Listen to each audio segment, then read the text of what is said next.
বাঙালি উৎসব প্রিয় জাতি। যে কোনো উৎসবেই তারা আনন্দে মুখরিত হয়ে ওঠে। সামনেই পৌষ পার্বণ উপলক্ষে আজ আমি নিয়ে এসেছি পাটিসাপটার রেসিপি। সঙ্গে আছে ক্ষীর ও নারকেল দিয়ে তৈরি অসাধারণ স্বাদের একটি ক্ষীরসার রেসিপি বা পুরের রেসিপি।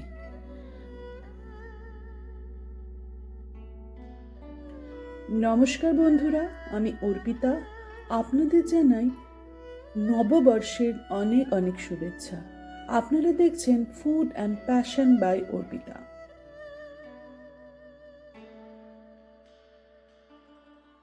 পাটিসাপটা বানাতে গিয়ে অনেকেই নানা রকম সমস্যার সম্মুখীন হন। পাটিসাপটা অতিরিক্ত শক্ত হয়ে যায়, তাওয়া থেকে উঠতে চায় না, বা অনেক সময় ছিঁড়েও যায়।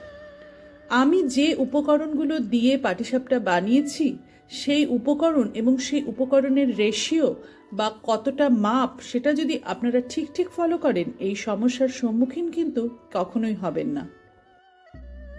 পাটিসাপটা বানানোর জন্য আমি নিয়ে নিয়েছি 1 কাপ ময়দা, 1/2 কাপ সুজি ও 1/4 কাপ চালের গুঁড়ো। এই রেশিওটা যদি আপনারা ফলো করেন, অর্থাৎ 1 ভাগ যদি ময়দা হয়, অর্ধেক ভাগ সুজি ও তার চেয়েও অর্ধেক ভাগ চালের গুঁড়ো, এই রেসিপি ফলো করলে আপনারা কোনো রকম সমস্যার সম্মুখীন হবেন না। একটা বড় বোলে আমি 1/2 কাপ সুজি, 1/4 কাপ চালের গুঁড়ো, 1/4 কাপ চিনি ও 1/4 কাপ নলেন গুড় নিয়ে নিয়েছি। আমি এখানে লিকুইড নলেন গুড় ব্যবহার করেছি। আপনারা চাইলে পাটালি ব্যবহার করতে পারেন। সেক্ষেত্রে পাটালিটা কিছুক্ষণ জলে ভিজিয়ে নরম করে নেবেন। আমি এখানে চিনি ও গুড় দুটোই ব্যবহার করেছি। আপনারা চাইলে শুধু গুড় বা শুধু চিনিও ব্যবহার করতে পারেন। আমি এতে দিয়ে দিলাম 1 কাপ দুধ। সুজি ও চালের গুঁড়োকে ভিজিয়ে রাখতে হয় কিছুক্ষণ, যাতে তা ফুলে ওঠে ঠিক মতো। তাই আমি সমস্ত উপকরণগুলোকে ভালো করে মিশিয়ে ঢাকা দিয়ে আধ ঘন্টার জন্য ভিজিয়ে রাখলাম।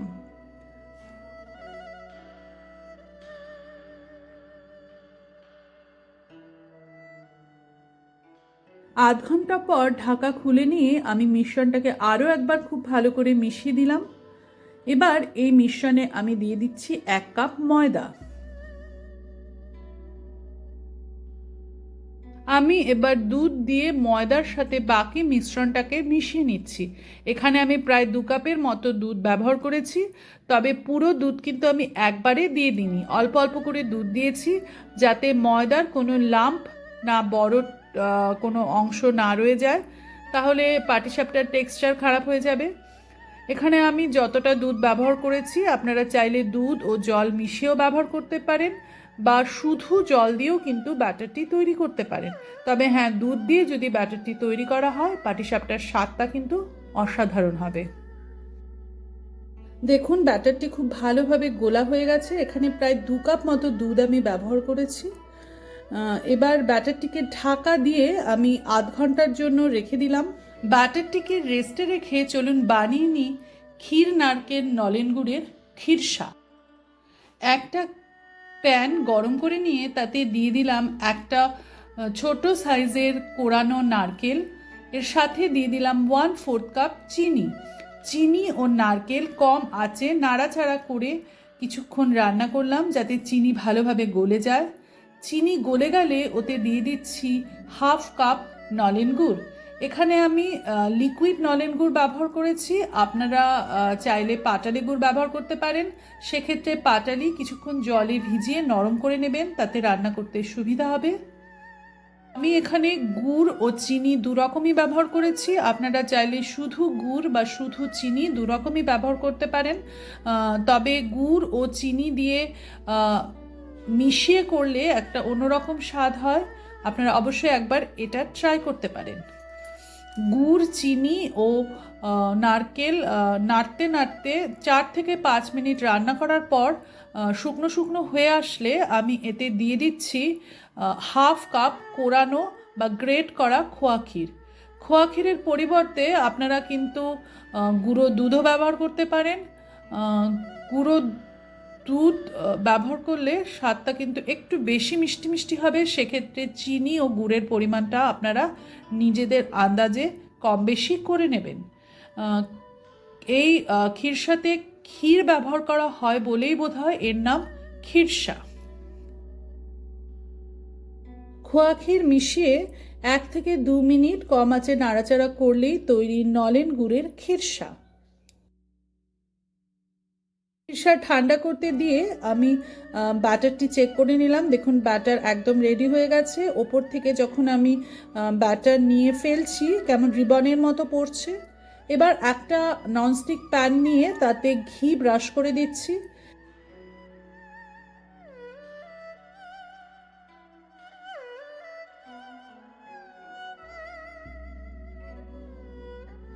ঘি গরম হয়ে গেলে আমি দিয়ে দিচ্ছি 1 হাতা ব্যাটার।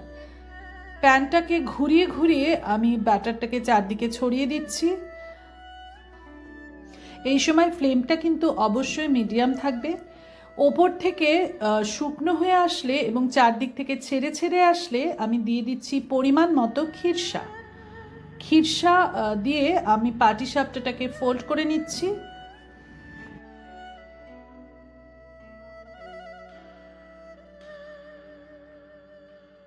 একইভাবে আমি বাকি পাটিসাপটাগুলোকেও বানিয়ে নিচ্ছি। এইভাবে যদি পাটিসাপটাগুলো বানানো হয় তাহলে দেখবেন পাটিসাপটার খোলটা কিন্তু প্যানে আটকে যাবে না, খুব ইজিলি উঠে আসবে। আর যখন আপনারা খাবেন তখন দেখবেন পাটিসাপটা বেশ নরম হয়েছে এবং কোনো রকমভাবেই ভেঙে যাচ্ছে না বা ছিঁড়ে যাচ্ছে না। ঠান্ডা হয়ে গেলেও শক্ত হয়ে যাচ্ছে না, একদম পারফেক্টলি সফট থাকছে। পরিবেশনের জন্য তৈরি গরম গরম পাটিসাপটা। পাটিসাপটা কিন্তু গরম ঠান্ডা দুরকমভাবেই খেতে ভালো লাগে। আপনারা আপনাদের ইচ্ছে মতো অবশ্যই এইভাবে পাটিসাপটা বানিয়ে খেয়ে দেখুন, দারুণ লাগবে। যখনই পাটিসাপটা পরিবেশন করবেন ওপর থেকে ছড়িয়ে দিন নলেন গুড়। অসাধারণ এক স্বর্গীয় অনুভূতি দেবে। ফিরে আসছি খুব তাড়াতাড়ি নতুন কোনো ইন্টারেস্টিং রেসিপি নিয়ে। সেই জন্য আপনারা অবশ্যই আমার চ্যানেলটি সাবস্ক্রাইব করে রাখবেন, যাতে যখনই আমি নতুন কোনো রেসিপি আপলোড করব তা আপনাদের কাছে সরাসরি পৌঁছে যায়। আপনারা সুস্থ থাকুন, ভালো থাকুন, নতুন বছর আপনাদের দারুণ